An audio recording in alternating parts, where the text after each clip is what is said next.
Welcome back to the Prayin and Slayin Podcast, the official podcast of Light the Fire Outdoors. And today we are launching another series in the Prayin and Slayin Podcast.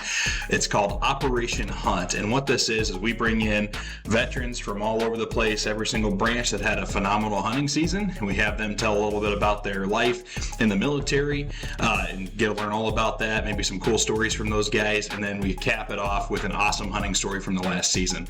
You just heard from this guest. It helped us kick off our conservation series. So Taylor Philpot is joining us. He's a U.S. Air Force veteran. He's got some awesome stories to tell. We get to learn a little bit about his military career, and then we get to hear the story of HONK, an Alabama monarch, just an awesome giant deer that he had the opportunity to take this year, and we get to hear the story about how he got that one just a little bit early, but I'll let Taylor tell you the rest. With that, guys, let's go ahead and jump into the podcast with Taylor Philpot, and let's hear the story of HONK. All right, well, you ready to jump into it? I'm ready. All right, dude, let's do it. Well, welcome back, everybody, to the Prayin and Slayin Podcast. We have a former guest, Taylor Philpot, back on today from Revive Outdoors. If you haven't listened to that episode yet, jump back and listen to it. But today, he's also spearheading the Operation Hunt series for us, where we bring on a military veteran who had an awesome hunting season. We get to learn a little bit about their military background, their family life, that kind of stuff, and how the military impacted that. And then, obviously, what we're all here for is the awesome hunting story from their great season. So, Taylor is actually, by random luck, the time it took us to record this, sounds like you got 2 buck stories you might be bringing us today. Yep, that's exactly right. Yeah, heck yeah, man. I'm excited. Even better. Yeah. So we had one in the books. He killed an awesome Alabama deer. And then through Revive Outdoors, he actually has another story to share with us that just happened to be this weekend, it sounds like. So excited to hear about that, man. Well, welcome again, Taylor, and thank you for joining, man. Yeah, absolutely. Thanks for having me back. I'm excited to get in here and hopefully share some cool stories. But maybe somebody that's listening, you need to hear from God today, or hear from man, and be encouraged. So hopefully we do that today. Yeah, man. Well, I'm encouraged already. I just put my toddler down to bed, and it sounds like you had a little bit of a hiccup with the kiddo as well, right? Yeah, yeah. For everybody listening or watching, yeah, I got a brand new truck. Got that new truck smell. I mean, it is nice. It's a week old. You open it up and you're like, man, I spent a lot of money on this, that I didn't need to. But yeah, my daughter was not feeling well at school, so I picked her up. I'm like, hey, how are you feeling? Like, what's going on? You got a little fever? And like, not really anything. And then next thing you know, my brand new truck no longer smells like new truck smell. Now it smells like Clorox wipes and disinfectant. And yeah, so I made it to the podcast. That's what's important, with about 3 minutes to spare. So yeah, let's dive in. Enough about that. I'm excited to talk about something fun. Yeah, man, oh man. Well, hey, it proves you're a family man, that's for sure. So awesome stuff, brother. Well, cool, man. Well, I guess let's dive into your military career a little bit. Tell us what branch, what rank you left at, and just a little bit of how long you were serving in the military. Yeah, absolutely. So I was in the Air Force. I served 6.5 years, and really, really wish some days I was still in, and you'll hear why here in a second. But I started out, I went enlisted straight out of high school, and so I had just turned 19 after graduating high school. There's a little bit of delay, so joined. Went through all the initial phases of training and was initially an avionics technician on the F-16. So that's, for those of you that don't know, that's computer and electrical work on the F-16. So I did that for a couple of years, and then I did 1 year of honor guard. And while I was in honor guard, I helped coordinate with OSI, which is the Office of Special Investigations, to help close up. I think it was a 22-person global wide spice ring, and so spice is, it's got a lot of different things it can do to somebody because there's so much chemical makeup involved, but it's very dangerous. And I kind of, working on the aircraft, got tipped off to a guy that was using it. Moved over to honor guard. Loved my time doing military colors and honors and funerals. It was such a blessing, so much fun. But there was a guy in there that we were really trying to investigate, and he ended up giving us what we needed to close down the whole ring. And so that's when I got connected with OSI. So I went and knocked out my bachelor's degree and then applied for officer training school, got picked up to be a pilot, and started the initial phases of that, and found out anytime I made a right hand turn over a few G's, my neck would lock up and I couldn't look to the right, and so that's a no-go to be a pilot. And at that time, it was at the tail end of the Obama administration, and the force had been already shrunk down quite a good bit. And they didn't give me any options to stay in other than going back enlisted. And even probably the best of enlisted people don't get treated even remotely as well as a pilot in the Air Force. And so there was no way I was going from being treated like the best in the world to going back enlisted. And so I officially medically retired out as a staff sergeant, so E5. I didn't hold the rank of lieutenant long enough to be able to retire as that, unfortunately. But yeah, gotten my full disability retirement, and blessed to have that to kind of hold us up a little bit, especially in times like, I have to pretty much work for myself. Nobody understands, the injuries that I have from neck, shoulders, back, knees, feet, and how those different things will affect me throughout my days and weeks. And I might be completely fine one second, like I was cutting a shooting lane. Actually, when we recorded the last podcast, I had just got done cutting that shooting lane for someone to hunt. And when we got done with the podcast, I drove back over there to finish up some stuff, and I got out and my back locked up, and I was miserable for like a day and a half. And it's just weird things like that that'll happen that nobody sees. I'm not going to go and like, post everything's hurting on my social media, but I try to keep a positive outlook on things. I do chiropractic care and massage therapy, and then of course I take Advil or Tylenol. I get scared, like most veterans you've seen, that they're either really anti getting any medical help, or they go down a path that unfortunately, paired with PTSD, takes them somewhere that they don't need to be. And that's why we have such a high suicide rate. And so for me, I take anxiety medicine, every day, and I couldn't function without it. If I don't have it, I get really overstimulated, and then that turns to anger, and just real short and bitter, kind of with my family, because they're the ones that are with me all the time. And so I've really sought out a lot of mental health as well, trying to overcome the lasting effects of PTSD and things I had to experience.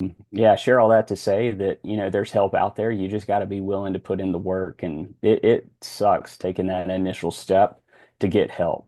And there's pride involved, but there's also just, you got to go put in more work that you've already done a lot to get to where you're at mentally and physically. And you got to just do one more thing. And but it's the best thing I've done. It's what's kept me alive. I mean, don't think, I don't say this lightly. Like, I've had suicidal thoughts. I've struggled with that. It's been a tough journey, and I have a support system. But when I get in a bad space, I have to go back to the mental health counseling, the tools and the techniques that I've learned to keep me alive. And I hope that anybody listening to this, wherever you're at, maybe today's a good day.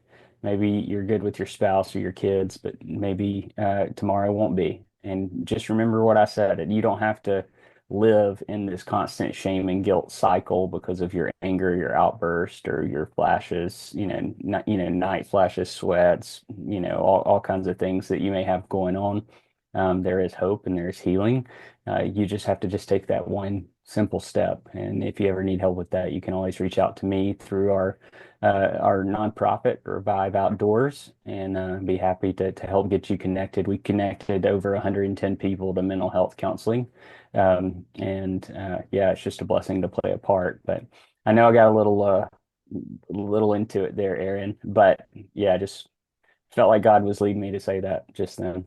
Yeah, man. No, that's all great stuff, and definitely a lot there. And like you said, the things you went through, and a lot of guys and gals in the armed forces go through, especially over the last, 2 decades, 3 decades, whatever it's been, has been a lot more than, in our lifetime. It's really been the biggest thing. So, and we've learned a lot about the effects of that. And there are things now, which is amazing to see, outdoor community or non-outdoor community. There's a ton of resources out there. So I'm glad that you brought that up because that is a big part of everyday life now, which is crazy to think about. And there's a lot of men and women out there that do this day in and day out, and that's their reality. So, no, great stuff, man. If you don't mind me backtracking a little bit on the number one, awesome that you worked F-16s. That was my job as well. Weapons loader is what I chose. Avionics was on my list, but I chose weapons loader. It sounded cooler at the time, and then I probably wish I would have done avionics looking back. But hey, that's all right. You got to work a little bit hand in hand. There are a lot of electrical systems there. Yeah. But the spice ring thing, so is that just was the person you were investigating the only one that was in the military, or was that like a military only like drug ring that was going on? Yeah, so it was all 22, mostly Air Force members at the time. No kidding. Yeah, And yeah, they were it like, was wild. that's nuts. Yeah, I guess I've never, yeah, and they always, one of the things to keep in mind, military, we like to lift our hand up and say that, hey, we're, better than that or above that, integrity first, all the things, right? But like the military is a subset of any given population. So all this stuff does happen that happens in the outside world happens in the military too. That's the first time I've ever heard of something like that. That's pretty crazy. Yeah, yeah, and the goal is just like anywhere, but especially in the military, is to identify who's doing it and remove them from the force to protect everyone else around them. So, I mean, you had several guys that were playing a part in, working on aircraft that, some guy was going in that or woman is going in who has friends and family that are trusting us as maintainers to keep those planes in the air. And to know that somebody was under the influence, I was more than happy to help take care of that. The man bot's good. And then as far as, military lifestyle, one of the things I get asked especially a lot about, it seems like more recently, we've got a couple moves, being a military spouse now, my wife's active duty, we've got a couple moves in a couple year span here. So it's definitely back to back and, different than what we normally experience, every 3 to 4 years moving kind of thing. But anyway, obviously there is some family impact there. Like talk a little bit about that. Yeah, at the starting out, I was engaged to my wife, and then we got married about 6 months into my Air Force journey. Realized we could get that BAH and Heck yeah. that increase in income while I was in training, and so um, we got married, and then we ended up. So it took me, a good little while for me to get through all my training at the time because training pipelines were backed up. And so ended up getting to Arizona after we had been married about a year. And so about a year and a half total was my training. And then worked out there on F-16s. And then we moved to Montgomery, Alabama at Maxwell at the Air Education Training Command. I was at the Community College of the Air Force and then getting ready for another move. But within all the duty stations, or counting my training, I think we moved post-military, exploring some career options too. I think we counted at one time we moved 11 times in 10 years. Holy And cow. yeah, it was nuts. But it was a few moves like while we were in Arizona, a couple different, I went to, I guess you count San Antonio to Lackland for basic, and then over to Biloxi, Mississippi, and then up to Wichita Falls at Shepherd. And so went from, Lackland to Keesler to Shepherd, and then out to Luke in Arizona, and then back to Maxwell, and then was slotted for Vance for my pilot training, and then ended up before the whole family moved, like our whole house was packed. And I called my wife and I'm like, hey, we're going to have to reschedule the moving truck, reroute it, I guess, to Birmingham. We'll have to live with family. Like it was a real quick transition just because of the situation with it being a medical discharge. They moved pretty swiftly. But yeah, it was great. I mean, I wouldn't, there's there's part of me that says I wouldn't do it again from the mental aspects.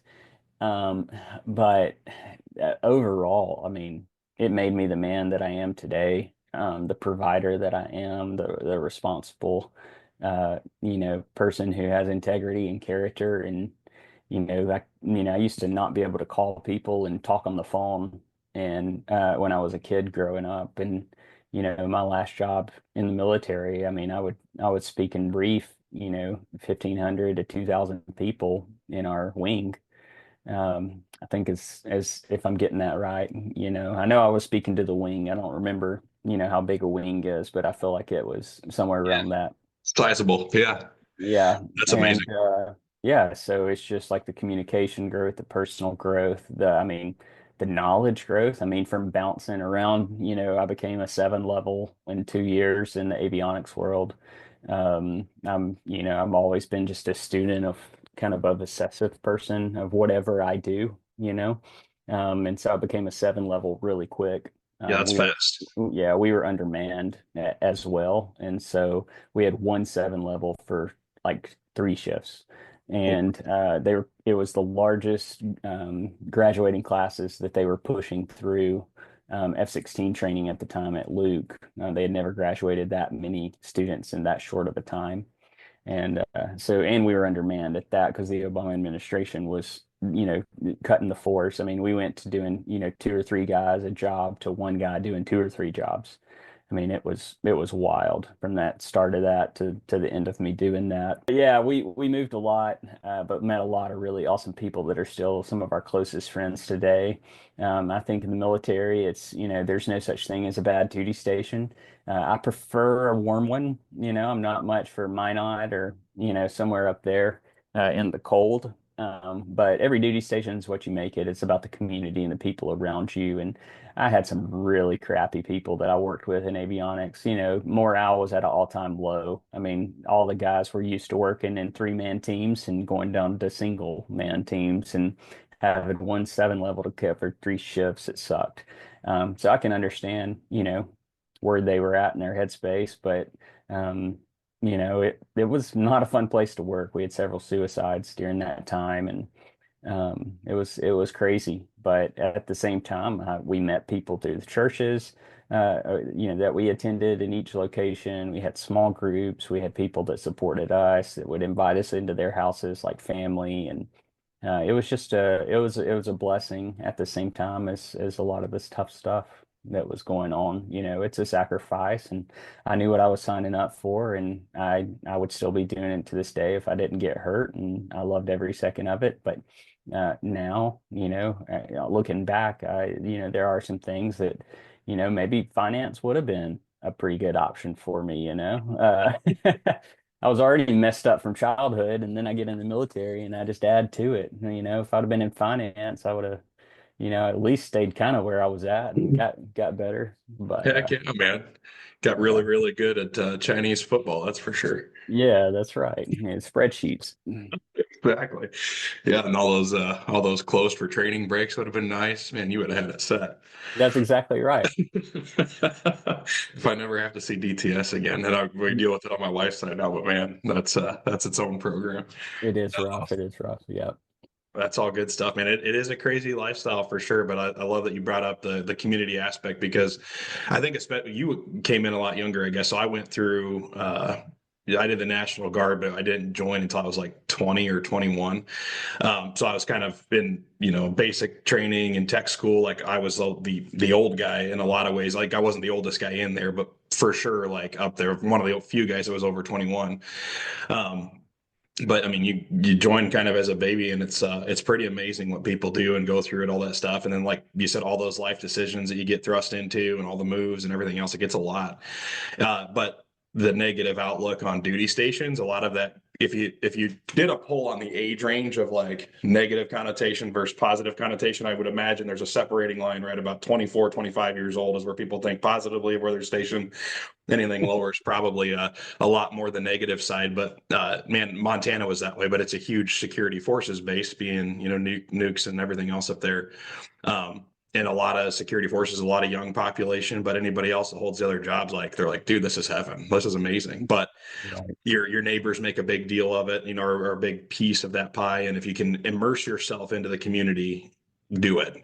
Get out there in the civilian side, meet people. It's cool being an outdoorsman too, because we all go to the hunting shops locally, and when you're there, you're trying to meet as many people as you can to try to figure out what you want to do outdoorsman wise and everything else. And yeah, it kind of pushes you develop a different person or a different traits and different skills like communication and everything else. And you probably really even have to, being able to stay in a comfort zone. It gets people outside their comfort zone. That's Yeah. for sure, and does it during kind of those developmental years, still in your early adulthood. Yeah. But It's I like the point that you hit on about age. If you think about it, it's really crazy. Especially, we don't see it a lot in the Air Force where, we're having to take people's lives a lot of times, to defend our country. But you think back of, a lot of these guys that survivor's guilt, or they had to make that decision to take an enemy combatant's life. When you think through that lens, most of these guys are ranging from 18 to 21 years old when they're doing that, because usually the lower ranking people are the ones doing that until you get into special forces where those guys do it for a long time. mhm. But usually what takes place is, the guys at the lower end of the ranking systems are the ones out there on the front lines. And, you just think about like your average 19, 20, 21-year old that on the street right now, and think about them going out and engaging in combat. It's a pretty wild, thing to think about. And your brain is still very much developing, and then you put that level of trauma on top of it. It's just pretty wild to think through. This is Aaron, and I want to take a quick break from the podcast to talk to you about our first ever partner of the Prayin and Slayin Podcast and official partner of Light the Fire Outdoors, Dead Nuts Outdoors. These guys allow you to take your range and practice experience to the next level with their ultra high definition, life-size 2D targets. That's right, I said 2D. This technology is super cool because no longer have to worry about bulky, weather-beaten, 3D super heavy targets for your backyard. And for me personally, being a military family, this is super important. We're actually just gearing up to move to our next duty station here, and I get to fold my entire backyard range, which is a bighorn sheep, full-size grizzly bear, full-size elk, mule deer, pronghorn, and whitetail. All of these targets will fold up into just a few inches of space and weigh like just a couple pounds all together. That's super cool. And they also just introduced their Vital X technology, which actually gives you guys an inside look at the real 3D anatomy of each individual target. Whether you're shooting a black bear versus an elk versus a whitetail, you just simply scan the target. It shows you a 3D real anatomy image of what's going on inside that target, so you can just get educated on why each shot is important and where that arrow or bullet that you hit, what it's actually doing inside as it affects that animal.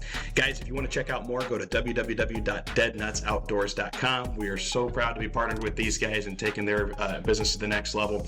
And please check them out again, www.deadnutsoutdoors.com. All right, now let's get back to the episode.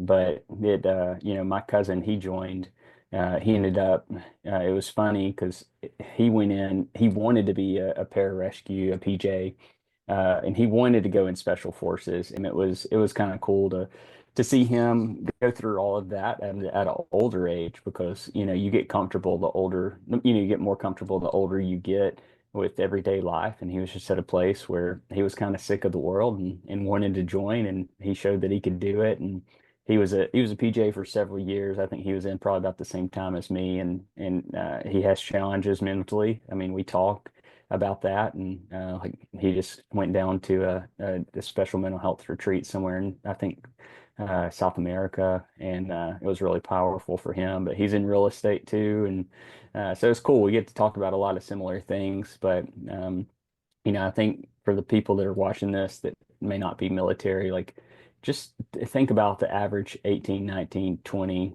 year old that and that's the bulk of the age of most of these people had to make the decisions that they made. And it's, it maybe helps give you a little bit of empathy on, where they're at when they're in their 30s and 40s, and why you might think they're a little strange. Mm-hmm. But they went through a lot. And so especially those, frontline Army and Marine guys, it's tough on them. And we've lost some people that, I grew up with my whole life to suicide. And, it's something that we fight every day to try to keep everybody alive, because they had to make those decisions, and I think a lot when we pulled out of the Middle East like we did in the way that we did. I think that was really hard for a lot of people because it felt like what they did wasn't worth, the pain that they're going through now. So, but yeah, I don't want to get too off topic. I know we're probably, who knows how far we're into this already. Yeah, 30 minutes or so. And Um, so, yeah, let's keep going. Yeah, man, you bet. Awesome. Well, like you said, I think you touched it here. If you've listened to the last Revive Outdoors podcast, you know that a lot of, some other things and on top of military, retirement and stuff that you went through is kind of what drove you into the outdoors to try to find a little bit of peace and quiet. And help kind of settle some things for you. So that's where you transitioned into hunting, or has hunting always been something that was part of you, just kind of got enhanced then, or was that something you dove into like later after military? Yeah, so I got stationed at Maxwell down in the Montgomery area of Alabama, and I had been hunting like maybe 3 or 4 times as a kid. My uncle took me, and so it was something I knew I was interested in. I just never had the time to do it. I was always in, some kind of sport or had something going on, and then I joined the military. And so it was something I knew I had interest in, but I just wasn't sure when I would come back to it. And then where we lived in that area of Montgomery, there were hundreds of deer in my backyard. And so I got permission to hunt, of course, at my house, plus the 200 acres right behind it. And it was really nice, but all the neighbors were like really excited when I started bow hunting because they were all in their 60s, 70s, 80s, had lived on that street their whole lives. And, everything to them was their flower beds and their gardens. And the deer would just, I mean, any little flower that popped up, it would be eaten immediately. I mean, it was the wildest thing. But it produced some really good bucks. I've got a 150-inch deer on the wall because he ate all that hosta and Yeah, made yeah. his antlers bigger. And so, yeah, I just started shooting. I probably there's no telling how many deer I killed, 50 plus in a couple of years, just in my backyard. Because in Alabama, it's $3 a day, and I mean $3 a season, and then a doe a day. Okay. Wow. So yeah, and then like my neighbors would pay for the processing fees for their deer, and then also for mine. Since I was in the service and I wasn't making hardly any money at that time. And yeah, I bought a $250 bow with $100 package on it, and could barely afford my arrows. I would reuse Rage broadheads over and over and over that came with the bow. So it was a Mission by Matthews. It was, and I whacked a ton of deer, including 150-inch deer with it. So I'm very proud. Okay. But yeah, we would donate them to the homeless shelters downtown Montgomery. I can't remember what they called that program, like Hunters for the Hungry or something along those lines. But we would kill them, and man, it was like 4 more would pop up. It was the heaviest populated area I've ever seen with deer. I mean, it was wild. And so it would sound like in the evening times when they all started moving down to the edges of the neighborhood, it's like the whole woods was erupting. It was so loud. But Like yeah, that's Walking where I Dead. yeah, that's where I got into it, and I killed that deer out of my backyard. I was actually up under my deck, kind of like Seek One, hiding behind an HVAC unit or something. And, Yep. smoked it at the time. You could only use like salt blocks or mineral sites or something. It's been so long, I can't remember, but you couldn't bait at that point in time. And so I had figured out that they all kind of came down into this pinch point in my backyard every day. And so I started putting like a salt block or whatever was legal at the time. And man, they were just coming hammer it. I mean, it turned that ground. I just put like a little, like a circle, like that big with the post hole digger, and then I put, the salt or whatever in there. And man, that hole, like by the time I left that house, was like as big as a truck bed. I mean, Oh and it my was deep. It was deep. Like when the deer would get in it, like their shoulders would almost be down into the hole. God. And so it was like a mixture of like a little underground stream that popped out right there. And so maybe there was just really good minerals in it already. And then it just kept them coming with the stuff I was putting in there. And I can't remember. I like if it was salt or if it was salt and mineral because, I've hunted so many different states now and different regulations I've had to pay attention to. But yeah, it was amazing. And so ended up that buck kept coming in velvet like all the time with his bachelor group buddies that were also really, really big bucks. And Hmm. at the time, I just picked the biggest one and shot him. And so my only exposure to hunting at that point, because we couldn't afford TV, like we didn't have cable and Netflix and all that wasn't out yet. And so my only exposure was like when I was younger, like watching, some of these hunting shows. When I would go hunting, it'd be on at the camp or whatever. And so like 150-inch deer in Alabama is like giant. I mean, we don't see that a lot in a season. There might be 10 killed this year. Hmm. And so I really didn't know. I'm comparing it to the 200-inch deer that I've seen on TV, that's in a high fence and they're making it out like it's not. And they go out and kill these giants. And so I had this big, it's a big 10-point rack. And uh, every time Kelsey, my wife, she'd go to the grocery store, I'd sit in the magazine aisle while she would shop and I would look at deer magazines and I would read everything that I could trying to learn about hunting because like I said earlier, I kind of obsess over things. I'm a obsessive learner.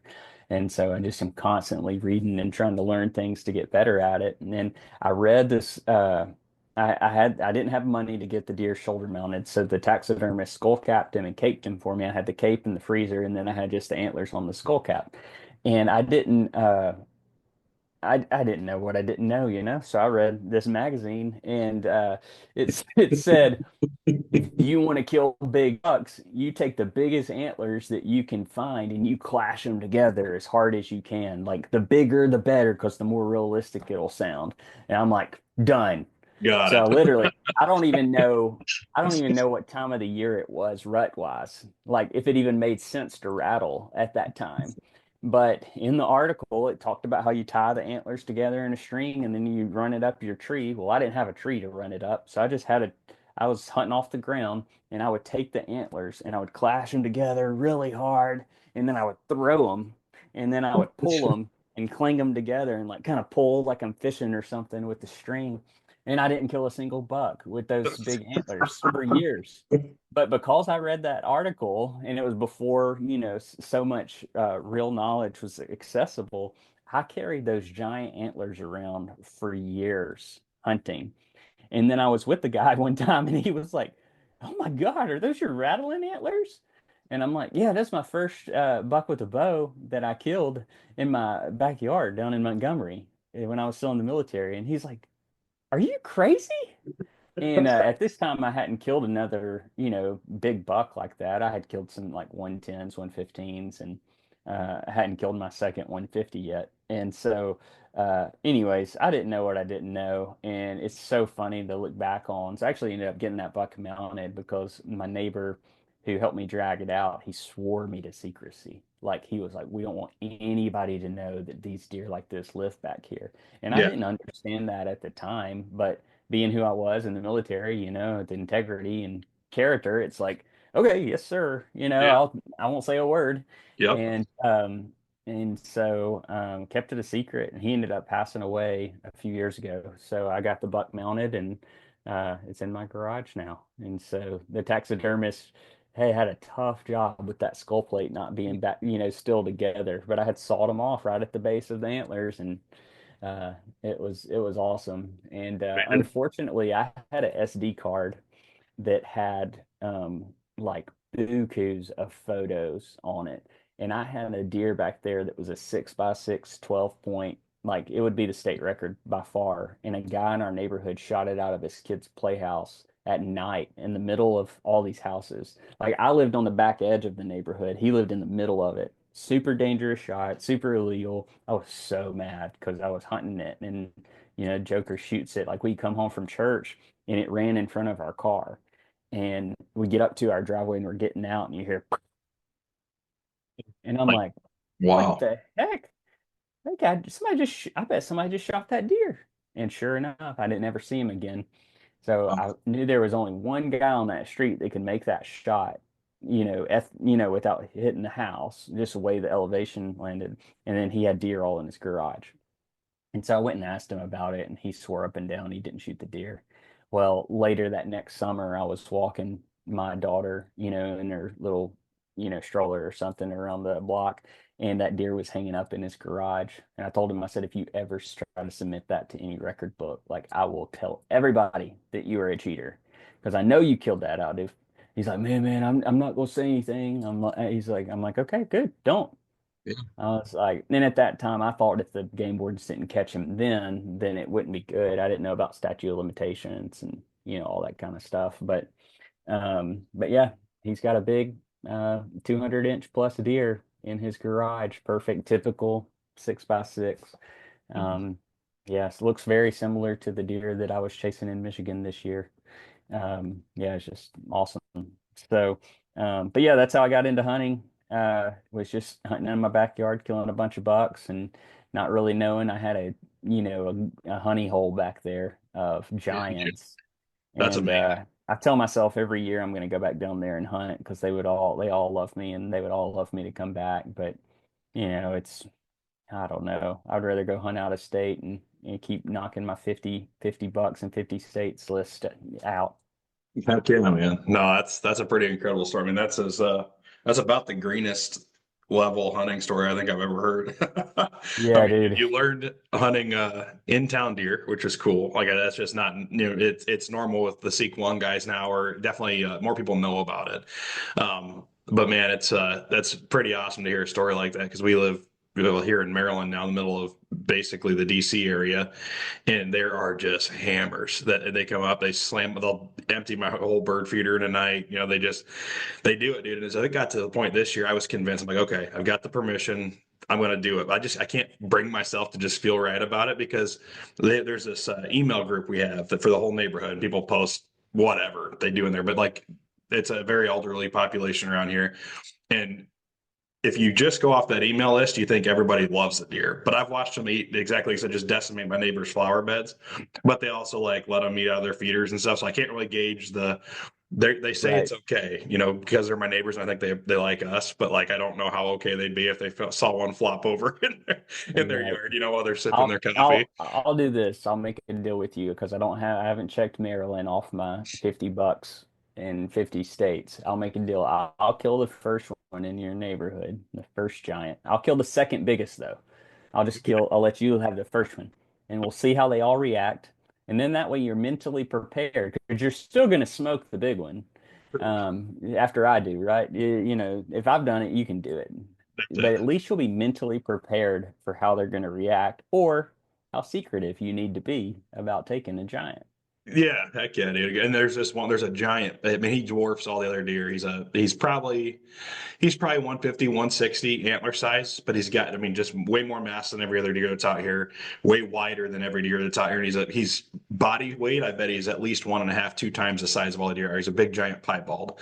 And actually I saw him Oh, he wow. lives like 2.5 miles or about a mile and a half as a crow flies, I guess, but to hike to where he's at is about 2.5. Lives down at the lake and he has a tiny little core area. When the rut happens, somehow he comes into my backyard. I've got video on my security cameras of him walking around my pickup truck in the front last year, all during the rut.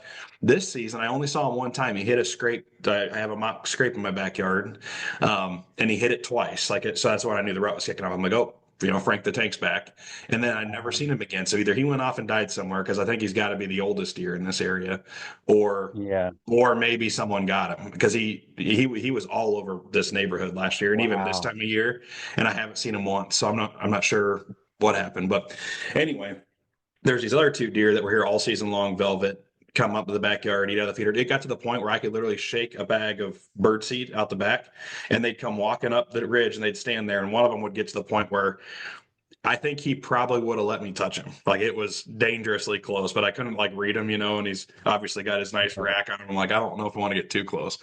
But he sat here all year. So I got to the point, I'm like, okay, like I said, I got the permission. I gotta do it, break the ice, break that comfort zone for me.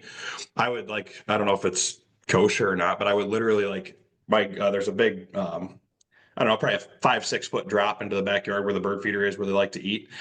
from my garage. So I would sit out there, and I've got the dead nuts target set up out back out here, and they would be down here, and I'd be shooting arrows about 4 foot over their back just to get them used to the sound of the bow, even because I'm like, if I can just center punch them, like I'm hoping they take 3 or 4 steps, don't really know what's going on. They're used to that sound, that iron will broadhead zips through them. Like they'll just stand there and fall in my yard is what I was going for. But it got to the point where the two biggest bucks that would hang out here all summer, like they'd hear that bow go off and they'd kind of do that quick flinch, and then they'd just stand there, look around, and they'd go back to eat. And I was like, I've got them. Wow. Then of course velvet drops and they disappear. Yeah, that's right. But Yeah, that, I've that always wanted to be the old man that shoots the buck out of his window while he's, on the toilet in the morning or something. you bet. Uh, but my toilet doesn't have a window out of it. Yeah. So Probably for the better too. yeah, that's right. That's But awesome, man. Well, so you obviously you've cracked some big bucks in your life, and then this year you named the deer honk that you yeah, smoked, and I'm excited to hear yeah, this story, man. So let's jump into this season. Tell us everything, because you're obviously, again, if yeah. you haven't listened to Revive Outdoors, go back and listen to that after this episode. But man, you're about as obsessively educated on deer hunting and all things, to the point where you can get people on deer reliably that haven't ever hunted before and all that. So I know that there was a lot of preparation to win this. So tell us the whole story. I want to hear about honk. Yeah. Yeah, I'm excited. So, for those of you that don't know, we have Revive Outdoors. We teach adults how to hunt. So, brand new adults, most of them never even shot a weapon. We teach them how to hunt. We put them through a workshop, then they get to go on a mentored hunt with us. So, I have to keep tabs on what the deer are doing constantly. And usually, we'll see some like 4 different major shifts in their core areas, I guess you could say, throughout the year. When it comes to the velvet shedding off, to the acorns dropping, to the different times of the year, and ruts coming in, primary ruts, secondary ruts. So there's a lot that I keep track of just to make sure that our hunts are successful. And because we have spots all over the place, have to make sure the wind's right for them, and that hopefully deer are going to show up, because we want to be, we want to have a high percentage opportunity for that individual to take their first deer, so they can experience what that's like to go through that harvest process, to take that animal's life and then to harvest it to the point where they're putting it on their table. And so that it's made me a better hunter, but I've been obsessed with hunting before I started that. And but now it's just made me better, because I've got other people depending on me. If I make the mistake, then they don't get to harvest the deer. And so it puts a little bit more pressure, and it's a lot of fun. So I'm on a journey to kill a buck in every state personally, to raise awareness for PTSD and mental health. I have 10 states knocked out so far, and excited to jump in and hopefully get some more along the way. A little bit of background on bucks I've killed. I have, let's see, one, two, three, 4 deer over 150, not a single one over 160. It's like all these deer that are over 160. It's like I have something that happens. So I chased a 220-inch monster in Virginia. Was trying to Venmo my wife and pee at the same time, and didn't get to harvest him. And then I was in Kansas this year and saw what would be a 170 plus. Once I realized how big he was, I just didn't really pay much to the antlers after that, because we had to spot and stalk him like 3, 4, 500 yards away. Got him down to 20. Didn't realize my muzzleloader on my scope was broke, or my scope on my muzzleloader was broke, and so ended up shooting him in the back ham. He was quartered.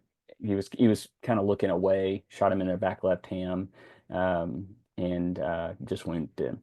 And then had a deer in Michigan this year that the people said they didn't really know what they were doing when they scored it. A private landowner off the public that I was hunting ended up taking him. They said he scored 170, but seen in person, pretty sure he's a 200-inch deer.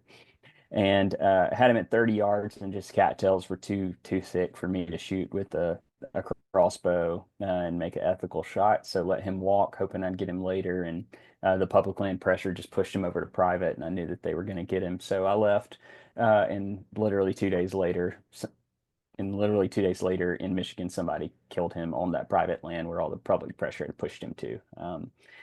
So just a monarch of a deer. And so for me in Alabama, I kind of look at it in a couple ways. If I get the deer, great. If someone on my team gets it, it's just like me getting it. I'm not, I'm going to get to hunt here the rest of my life. Something I believe I said in that first podcast we did, Aaron, is like nobody cares about the deer you shoot. Like when you die, the chances of those deer making them to somebody else's wall pretty slim. 2 generations later, they're probably going in the trash if they didn't go in the trash when you first passed away. Um, so, at the end of the day, like community's everything, people are everything. And of course, I want to kill big deer, but if I can have the opportunity to let someone else experience their first buck or their first big buck or, their first opportunity on a stud, I'm going to let them take that just as if not, I'm going to take it. Now, if I can hunt that day and I feel like, hey, I really want to kill this deer for this reason, then I'm probably going to go do that. But there's certain times where I just feel like God leads me to help others. What's up, guys? We're going to wrap up there for this podcast. We're going to continue on with a part 2 for Taylor, where he gets into the stories of not only HONK, which was the core of this episode, but actually a bonus deer story as well for the Big 8 that he actually helped one of his Revive Outdoors mentors harvest. And man, just hearing Taylor's humble heart, man, it brings me to Philippians 2 verses 3 through 4 that says, "Don't be selfish. Don't try to impress others. Be humble, thinking of others as better than yourselves. Don't look out only for your own interests, but take interest in others too."